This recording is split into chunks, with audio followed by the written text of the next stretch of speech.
الحمدللہ رب العالمین والصلاة والسلام علی سید الانبیاء والمرسلین اما بعد فاعوذ باللہ من الشیطان الرجیم بسم اللہ الرحمن الرحیم۔ اہل سنت والجماعت کا یہ دعویٰ ہے کہ اللہ عرش پر مستوی ہے۔ اس پر اہل سنت والجماعت کے پاس یعنی ہمارے پاس قرآن حکیم، سنت رسول، اجماع امت، عقل اور فطرت سے بیش بہا دلائل موجود ہیں۔ ہر شخص اس بات سے واقف ہے کہ علوف صفت کمال ہے اور تمام کمال صفات جو ہیں وہ اللہ سبحانہ و تعالیٰ کے ساتھ متصف کی جاتی ہیں۔ میرے بھائیوں، ہمارے پاس اللہ کے ہونے کے تین طریق بنتے ہیں۔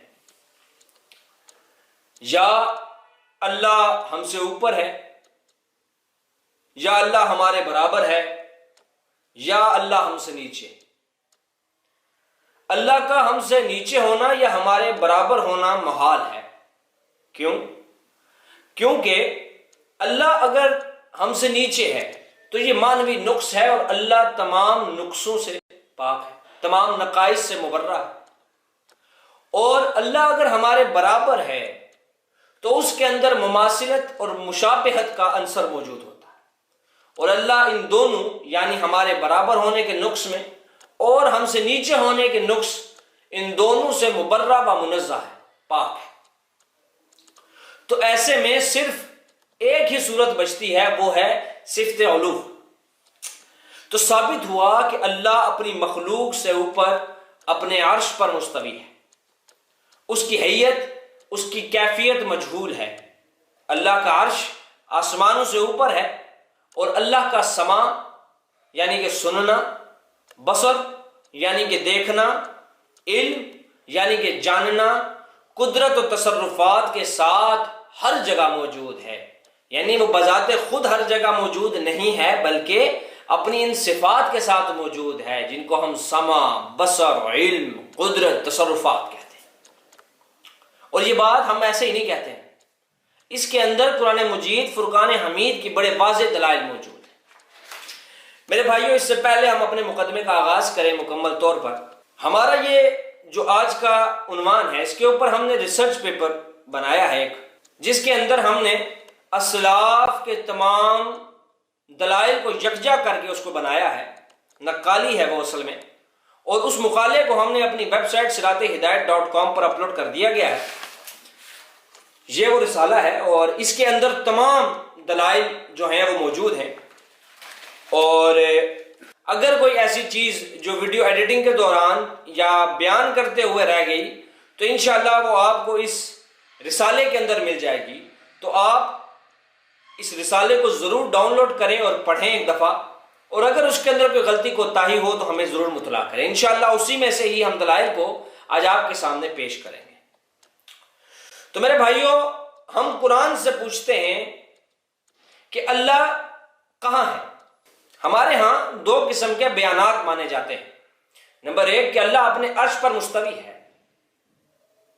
اور نمبر دو اللہ کی میت ہر جگہ ہے، وہ بذات خود ہر جگہ موجود ہے۔ تو وہی سمجھنے کے لیے سب سے پہلے ہم نے آپ کو اہل سنت والجماعت کا متفقہ عقیدہ بتا دیا۔ اب ہم اس سے آگے ان کے دلائل کی طرف بڑھیں گے کہ ان کے دلائل دراصل ہیں کیا۔ تو جب ہم نے قرآن کھولا تو ہمیں ایک آیت بارہا ملی۔ وہ آیت کیا تھی؟ وہ آیت تھی ثم استوى علی العرش۔ پھر اس نے عرش پر قرار پکڑا، پھر اس نے عرش پر سکون کیا، پھر وہ اپنے عرش پر مستوی ہوا جیسا اس کے شان کے لائق ہے۔ لیکن وہ مستوی کہاں ہوا؟ عرش پر۔ اور یہ بات قرآن مجید فرقان حمید میں بارہا موجود ہے۔ وہ مکمل آیت ایسے ہے کہ بے شک تمہارا رب اللہ ہے جس نے آسمانوں اور زمین کو 6 دن میں پیدا کیا، اور پھر عرش پر قرار پکڑا۔ پھر عرش پر قرار پکڑا، یہ بڑے واضح طریقے سے موجود ہے، وہ دیکھ سکتے ہیں۔ اب یہ آیت قرآن میں استعمال ہوئی، یعنی سورہ اعراف آیت نمبر 54 میں، سورہ یونس آیت نمبر 3 میں، سورہ رعد آیت نمبر 2 میں، سورہ فرقان آیت نمبر 59 میں، سورہ سجدہ آیت نمبر 4 میں، سورہ حدید آیت نمبر 4 میں۔ بار بار اللہ نے کہا ثم استوى علی العرش، اور پھر اس نے عرش پر قرار پکڑا، یا پھر وہ عرش پر مستوی ہوا۔ اور ایک جگہ تو سورہ طہ کے اندر اللہ نے کیٹیگوریکلی فرمایا الرحمن علی العرش استوى، اپنے آپ کو مخاطب کر کے اللہ نے کہا کہ تمہارا رب رحمان جو ہے وہ کہاں ہے؟ عرش پر مستوی ہے۔ ویسے تو ان تمام آیات کے بعد کسی قسم کی کوئی دوسری رائے تو بنتی نہیں ہے کہ ہم کھڑے ہو کر یہاں پہ لمبی لمبی ویڈیوز بنائیں، کلیئر ہو گیا اللہ کہاں ہے، اللہ اپنے عرش پر ہے۔ لیکن اس موضوع کو سمجھنے کے لیے، کیونکہ یہاں پر ایک عنوان جو ہے وہ میت کا بھی لے کے چلا جاتا ہے، اللہ قرآن میں جگہ جگہ اپنے بلند ہونے اور اپنے اوپر ہونے کا بھی تذکرہ فرماتا ہے اور اپنے پروردگار سے جو ان کے اوپر ہے ڈرتے ہیں، جو ان کو ارشاد ہوتا ہے اس پر عمل کرتے ہیں۔ ویسے تو اس کے دو مطالب نکلتے ہیں، اوپر ہے سے مراد افضل بھی ہو سکتا ہے، اوپر سے مراد اعلیٰ بھی ہو سکتا ہے، بالا بھی ہو سکتا ہے، برتر بھی ہو سکتا ہے۔ لیکن ہم نے اس سے پچھلی 5-6 آیات میں پڑھ لیا کہ اللہ اپنے عرش پر مستوی ہے، تو ہمیں پتہ لگا کہ یہاں پر اوپر ہونے سے مراد اعلیٰ بھی ہے، بالا بھی ہے، افضل بھی ہے، برتر بھی ہے، اور اللہ اوپر بھی ہے، عرش پر، آسمانوں سے اوپر اپنے عرش پر موجود ہے۔ تو ان تمام فرامین سے واضح طور پر سمجھ آتا ہے کہ اللہ اپنی مخلوق سے جدا اور بلند ہے۔ کسی لفظ کی کوئی تشریح یا تعویل کرنے سے پہلے ہمیں اللہ کے احکامات اور رسول اللہ صلی اللہ علیہ وسلم کی تفاسیر، ان کے احکامات کو دیکھنا بہت زیادہ ضروری ہے، کیونکہ اللہ فرماتا ہے نا قرآن کے اندر وَمَا آتَاكُمُ الرَّسُولُ فَخُذْهُ وَمَا نَهَاكُمْ عَنْهُ فَانْتَهُوا، کہ جس چیز کا حکم دے سرکار وہ کرو، جس سے روکے اس سے رک جاؤ۔ یعنی سرکار کی قولی اور عملی تفسیر کے ساتھ ہمیں قرآن کو سمجھنا ہے، نہ کہ اپنے خود ساختہ، اپنی عقل، اپنی سوچ، اپنی مزاج، اپنی پسند، اپنی ناپسند اور اپنے خود ساختہ جہالت زدہ فلسفوں کے مطابق۔ میرے بھائی، یہ جو میں نے آپ کو آیت بتائی نا سورہ نحل کی آیت نمبر 50 کے، وہ جو ان کے اوپر ہے پروردگار، یہ اس سے ڈرتے ہیں۔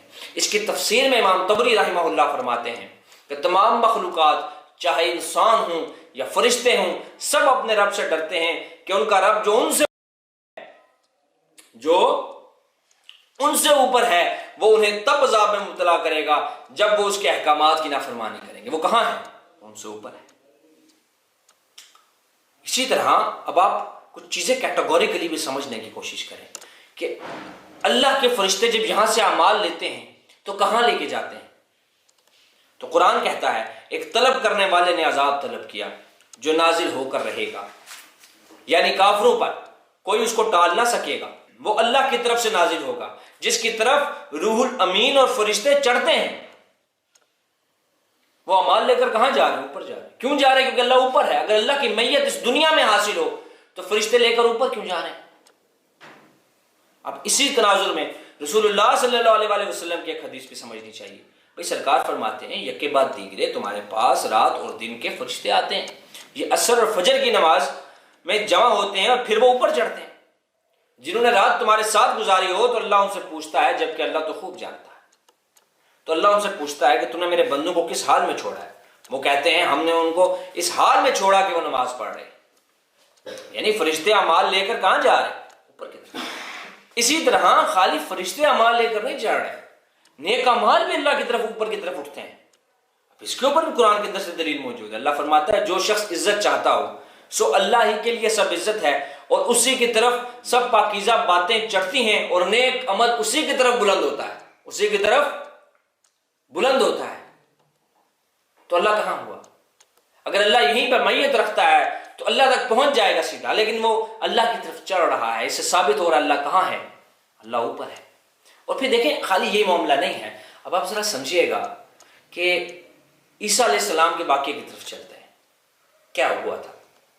پر عیسیٰ علیہ السلام کو اللہ نے زندہ اپنی طرف اوپر اٹھا لیا تھا۔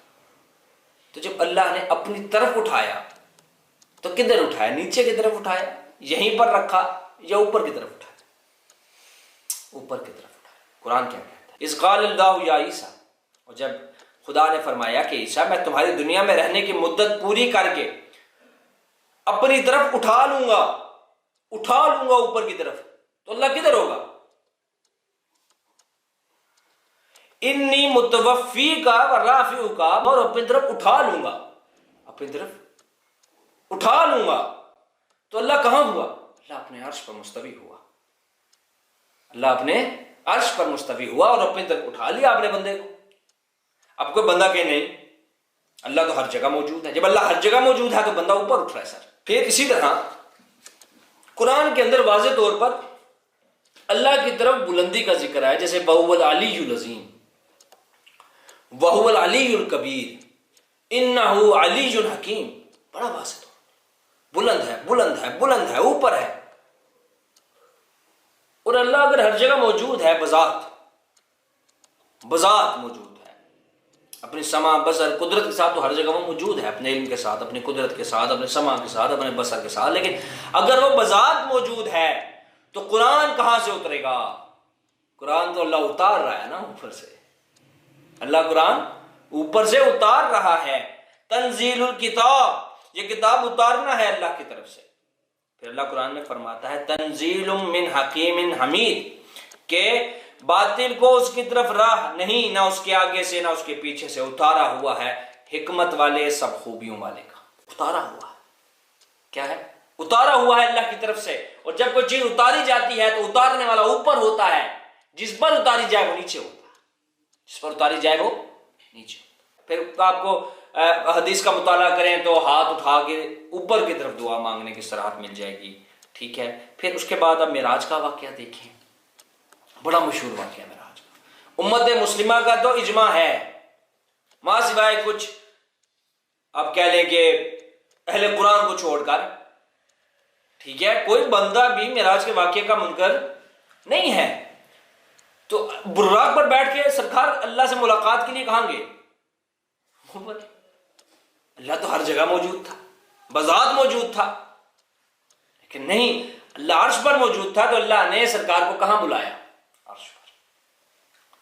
ایک آسمان پر گئے، دوسرے آسمان پر گئے، تیسرے آسمان پر گئے.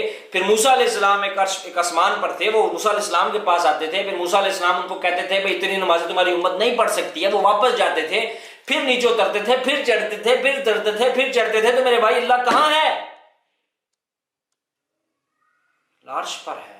اللہ فزیکلی ڈیمونسٹریشن نہیں ہے اس کی یہاں پر، نعوذ باللہ من ذالک. یہ جہمیوں کا عقیدہ ہے جو کہتے تھے اللہ ہر جگہ موجود ہے. یہ اہل سنت والجماعت کا عقیدہ نہیں ہے. امام ذہبی رحمہ اللہ تعالی کہتے ہیں کہ میں کہتا ہوں کہ سلف صالحین، ائمہ سنت، بلکہ صحابہ کرام، اللہ اور اس کے رسول اور تمام مومنوں کا کہنا ہے کہ اللہ بلندی میں اپنے عرش پر، اپنے آسمانوں کے اوپر ہے. وہ آسمان دنیا کی طرف نزول بھی فرماتا ہے، اور اس کی دلیل قرآن میں موجود ہے. اب یہ جہمیوں کا کہنا ہے کہ اللہ تبارک و تعالی ہر جگہ ہے. ان کے اس قول سے اللہ بہت بلند ہے، مبرہ ہے، منزہ ہے. دراصل ہم جہاں بھی ہوتے ہیں وہ ہمارے ساتھ اپنے علم کے اعتبار سے ہوتا ہے. اب یہاں پر میں یہ بات بھی واضح کرتا چلوں کہ ہمیں بہت سے لوگ یہ تانا بھی مارتے ہیں، کہتے ہیں آپ یہاں پہ سلف کا فہم بیان کر رہے ہیں، دراصل آپ سلف کی تقلید کر رہے ہیں. آپ کیا کرتے ہیں؟ سلف کی تقلید کرتے ہیں. تو میرے بھائیوں، اتنی دیر ہو چکی مجھے بیان کرتے ہوئے. اس دوران میں نے ابھی تک یہ پہلا قول امام ذہبی کا پیش کیا. اس سے پہلے میں قرآن اور حدیث ہی بیان کر رہا ہوں. ایک امام طبری کا قول نقل کیا اور اس کے بعد ابھی امام ذہبی کا قول نقل کر رہا ہوں. اگر میں مقلد ہوتا سلف صالحین کا، اگر میں تقلید کرتا ہوتا امام ذہبی رحمہ اللہ تعالیٰ کی، تو میں شروع ہی امام ذہبی کے قول سے کرتا.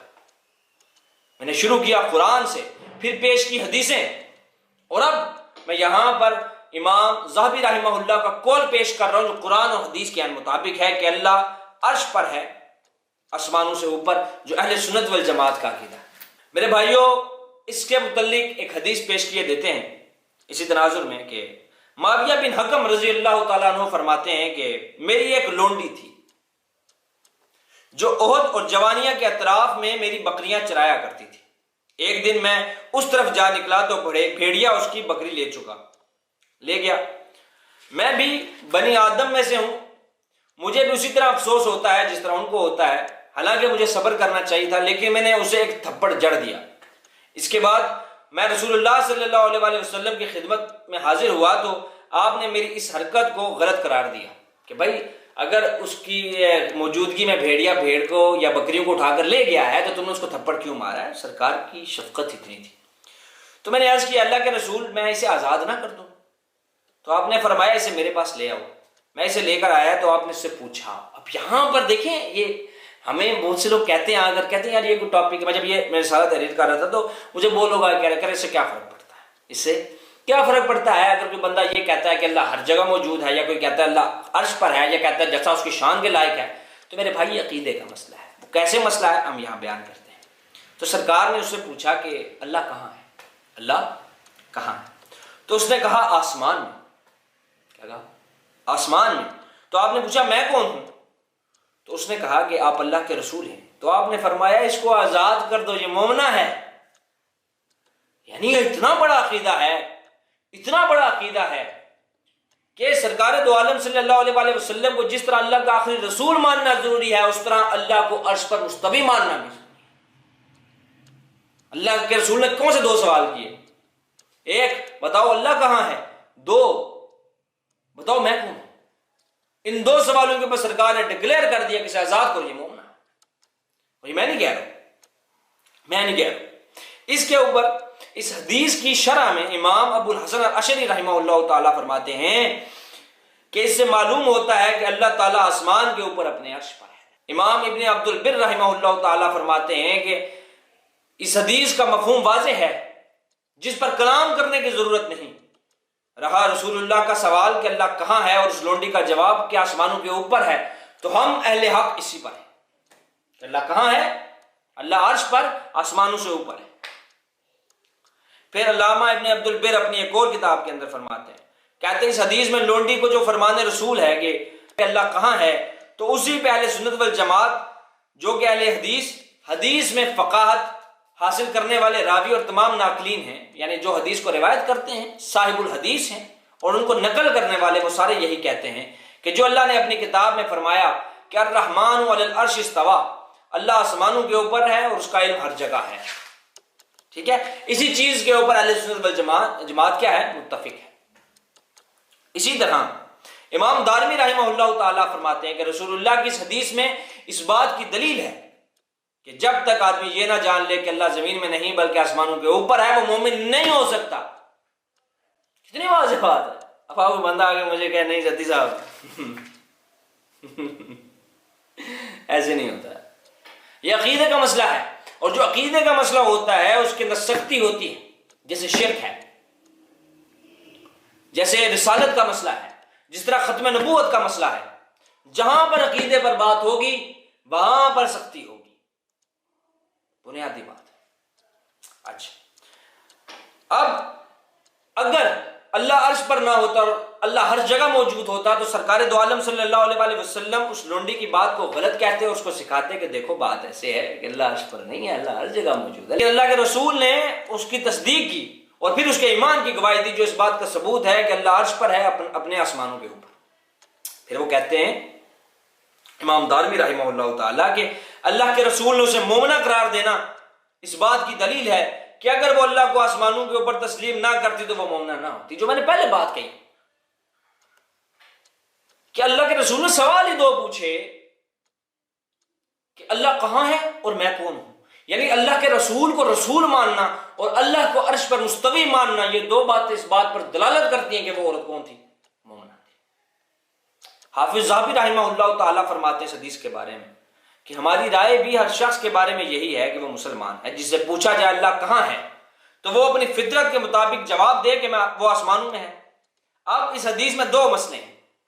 ایک تو یہ کہ مسلمان کے لیے یہ پوچھنا مشروع ہے, جائز ہے کہ اللہ کہاں ہے. اب کیا بیتو کا سوال نہیں, اس حدیث سے ثابت ہو رہا ہے کیونکہ سرکار خود سوال پوچھتے ہیں کہ اللہ کہاں ہے. ٹھیک ہے, تو اس حدیث سے ثابت ہو رہا ہے کہ یہ پوچھنا جائز ہے کہ اللہ کہاں ہے, اور اس بات کا یہ بات بھی صحیح جواب دینا مشروع ہے کہ وہ عرش پر ہے. اب جو شخص ان دونوں باتوں کا انکار کر دے کہ نہیں جی نہیں عرش پر نہیں, ایسے نہیں کہنا چاہیے, ہمیں کیا پتہ کدھر ہے, یا یہ سوال ہی نہیں پوچھنا چاہیے. جو شخص ان دونوں باتوں کا انکار کرے گا وہ دراصل سرکار دو عالم صلی اللہ علیہ وآلہ وسلم کا, ان کی بات کا انکار کرے گا. میرے بھائیوں, احادیث مبارکہ بھی اس کے تناظر میں موجود ہے. جیسے سیدنا ابو ہریرہ رضی اللہ تعالیٰ عنہ سے روایت ہے کہ میں نے یہ پہلے بھی بیان کی کہ رسول اللہ نے فرمایا تم میں رات اور دن کے فرشتے آتے جاتے ہیں اور فجر نماز اور عصر کی نماز میں اکٹھے ہوتے ہیں, اور پھر رات کو تمہارے ساتھ رہتے ہیں, اور جو تمہارے ساتھ رات کو فرشتے رہتے ہیں وہ اوپر چڑھتے ہیں. اور اللہ پوچھتا ہے بتاؤ میرا بندہ کس حال میں تھا، حالانکہ وہ جانتا ہے کہ اس کا بندہ کس حال میں تھا. تو کہتے ہیں ہم اس کو اس حال میں چھوڑ کر آئے ہیں کہ وہ نماز پڑھ رہا تھا تیری. تو فرشتے کہاں چڑھ رہے ہیں؟ اوپر کی طرف. پھر عبداللہ ابن عمر سے روایت ہے کہ رسول اللہ صلی اللہ علیہ وآلہ وسلم نے فرمایا کہ رحمان رحم کرنے والوں پر ہی رحم فرماتا ہے. تم اہل زمین پر رحم کرو، آسمانوں والا تم پر رحم کرے گا. کون؟ آسمانوں والا جو آسمان میں ہے وہ تم پر رحم کرے گا. اسی طرح ایک اور حدیث ہے سیدنا جابر بن عبداللہ سے کہ رسول اللہ نے عرفہ کے دن خطبہ حجت الوداع میں فرمایا کہ تم سے روز قیامت میرے بارے میں پوچھا جائے گا تو تم کیا کہو گی؟ تو صحابہ کرام رضوان اللہ اجمعین نے جواب دیا کہ ہم گواہی دیں گے کہ آپ نے دین پہنچا دیا، اللہ کی امانت کو ادا کر دیا اور خیر خواہی کی. تو آپ نے اپنی شہادت والی انگلی آسمان کی طرف اٹھا کر لوگوں کی طرف اشارہ کرتے ہوئے 3 دفعہ فرمایا اے اللہ گواہ ہو جا، اے اللہ گواہ ہو جا، اے اللہ گواہ ہو جا. تو اللہ کہاں ہوا؟ عرش پر ہوا. سیدہ انس بن مالک سے روایت ہے کہ ام المومنین بی بی سیدہ زینب بنت جحش رضی اللہ تعالیٰ عنہ و سلام اللہ علیہ کہا کرتی تھی کہ میرا نکاح اللہ نے آسمانوں کے اوپر کرایا ہے. تو اللہ کہاں ہے؟ عرش پر ہے. اور اس طرح کی بیش بہا حدیث مبارکہ موجود ہیں کہ اللہ عرش پر ہے، اللہ عرش پر ہے، اللہ عرش پر ہے. لیکن اگر اب کسی بندے نے نہیں ماننی نا تو اس کے ساتھ لڑا نہیں جا سکتا، جھگڑا نہیں کیا جا سکتا، دلائل ہی پیش کیے جا سکتے ہیں. آپ اس رسالے کو ڈاؤن لوڈ کیجئے گا، جو حدیثیں میں نے سکپ آؤٹ کر دی ہیں نیچے نمبر آ رہے ہوں گے ان حدیثوں کے، وہ حدیثیں آپ دیکھ لیں، ساری چیز روز روشن کی طرح عیاں ہو جائے گی. اب رہا مسئلہ میت کا کہ اللہ کی میت کیا ہے، تو اللہ نے اس کی کیفیات بھی سمجھائی. واللہ بما تعملون بصیر، اور جو کچھ تم کرتے ہو اللہ اس کو دیکھ رہا ہے. یعنی وہ اپنے علم، قدرت، سماعت، بصارت کے ذریعے تمہارے ساتھ موجود ہے. اللہ کے فرمان کی تفسیر، شرح کی ذمہ داری اللہ کی طرف سے اپنے رسول کو دی گئی. ہر کس و ناقص کو یہ اجازت نہیں ہے کہ وہ اپنی مرضی سے، اپنی سوچ اور فکر کے مطابق اس کے ذہن پر مسلط فلسفوں کو شریعت پر مسلط کرنا شروع کر دے اور اپنی چھوٹی اور کند ذہنیت کو اور اس کند ذہنیت سے بنائی کی کسوٹیوں کو قرآن پر چلانا شروع کر دے. یہ عجیب و غریب منطق ہوگی، کیونکہ مسلک سلف ہی اسلم ہے، احکم ہے اور عالم ہے. سلف سب سے بڑھ کر علم اور تقوی والے تھے، تکلفات سے کوسوں دور رہتے تھے، قرآن و حدیث کی نصوص کی صحیح تعبیریں بیان کرتے تھے. آخر میں سلف کا متفقہ اختتامیہ یہی ہے کہ اللہ عرش پر ہے. اسی پر اہل حق کا اجماع ہے، اسی پر اہل سنت والجماعت کا اجماع ہے. مکمل اہل سنت والجماعت کا یہ اجماع ہے کہ اللہ عرش پر مستوی. حافظ ابن عبد البر فرماتے ہیں کہ اہل سنت کا اجماع ہے کہ قرآن سنت میں موجود تمام صفات الہی کا اقرار کیا جائے، ان پر ایمان لایا جائے. کیونکہ اہل بدعت، جامعہ اور تمام معتزلہ اور خوارج صفات باری تعالیٰ کا انکار کرتے ہیں اور اللہ کا عرش پر ہونا یہ اس کی صفت ہے. اسی طرح سفیان بن عیینہ کہتے ہیں کہ میں ربیع بن ابی عبد الرحمن کے پاس تھا تو آپ سے ایک آدمی نے پوچھا کہ فرمان باری تعالیٰ ہے کہ رحمان عرش پر مستوی ہے، تو اللہ عرش پر کیسے مستوی ہے؟ تو آپ رحمہ اللہ تعالیٰ نے فرمایا کہ استوا معلوم ہے اور کیفیت مجہول ہے، عقل میں نہیں آ سکتی، ہم پروگرام بھی نہیں ہیں اس کو سمجھنے کے لیے. تو یہ پیغام من جانب اللہ ہے اور رسول اللہ کے ذمہ تبلیغ ہے اور ہمارے ذمہ تصدیق ہے کہ اللہ اپنے عرش پر مستوی ہے.